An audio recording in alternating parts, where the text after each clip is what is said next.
Сәлеметсіздер ме балалар, ана тіл сабағы 61-ші сабақ. Бүгінгі тақырыбымыз заттың атын білдіретін сөздер. Бірінші жаттығу, мәтінді түсініп оқы, денсаулықты сақтайық. Кез келген адам өз денсаулығын күту керек. Ол үшін денесін шынықтыру қажет. Денені шынықтыруға жаттығулар жасау, жүгіру, суда жүзу жатады. Денсаулығы жақсы адам үнемі көңілді жүреді. Ойлау қабілеті артады. Денсаулықты сақтау үшін дұрыс тамақтанған жөн. Таза ауада көп жүрген абзал.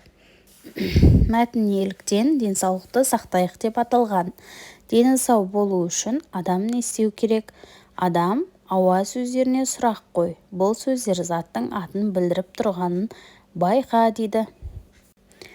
Бастапқы екі сұраққа өздерің жауап беріңдер балалар. Адам ауа сөздеріне сұрақ қой. Адам кім? Адам. Ауа не? Ауа. Бұл сөздер заттың атын білдіріп тұрғанын байқа дейді.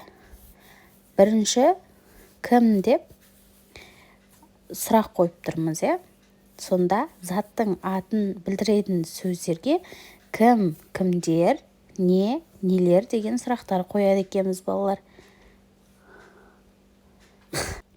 Осы ережені жаттап аламыз. Екінші жаттығу, көркем жаз.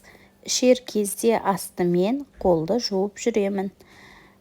Әдемілеп дәптерімізге жазамыз. Үшінші жаттығу, допта жасырынған сөздерді тап, сол сөздерді қатыстырып сөйлем құра дейді.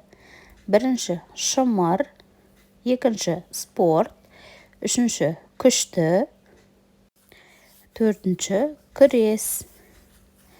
Мен спортпен айналысамын. Болмаса, менің денем шымыр деп сөйлем құразақ болады балалар. Жақсы балалар, сау болыңдар. Каналға міндетті түрде жазылып алыңдар.